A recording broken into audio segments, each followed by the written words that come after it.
Because it's not the responsibility of the Palestinian government to accommodate the U.S. policy. Then why does Pakistan get unconditional support when its country's border regions are controlled by forces allied with Afghanistan's Taliban?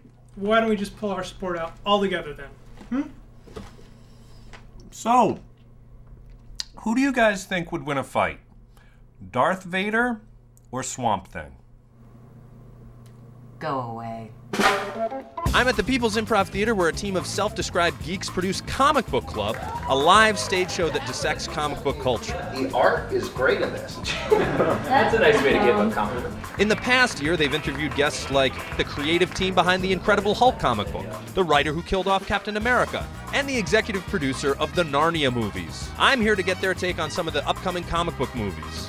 Guys, thanks for having me. Anytime. Thank you for coming. Are there movies coming out where you're really excited about the cast? Iron Man. I'm psyched for Iron Man. I love Robert Downey Jr. I mean, I think he's the perfect choice. When I heard it, I was like, yes. A hard-drinking millionaire. I think that's kind of, he's going to be playing himself practically. It seems like a lot of these movies are trying to serve the comic book audience and the general audience. I think something like Hellboy 2, that's for comic book fans. Nobody else wants to see that. Yeah, right. But like Daredevil. Daredevil was an awful movie. But it has to do with, like, they don't understand the character. It was miscast. But Spider-Man 2, I was like, yes, that is Spider-Man from the comic books on screen. The first Hulk movie, kind of a mess. Do you think the franchise can be saved by Ed Norton and the guy who made the Transporter? Ed Norton, yeah, I think he can do it. I'm psyched for it. Can you just explain the relationship between the Ang Lee Hulk movie and the new one that's coming out? It's a reboot continuation that completely retcons the continuity of the first one while still recognizing that it exists.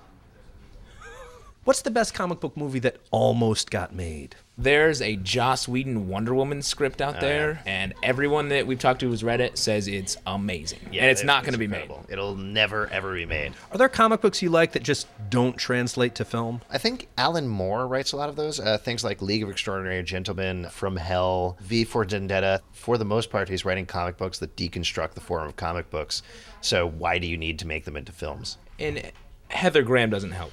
Are you pro or anti Stan Lee cameos? I'm anti. Are you? The only time it works if you're next to someone you can be like, that's Stan Lee. He created all these things. And then you suddenly seem smart. Yeah. Guys, thanks so much. Hey, thank you. Justin, thanks a lot, man.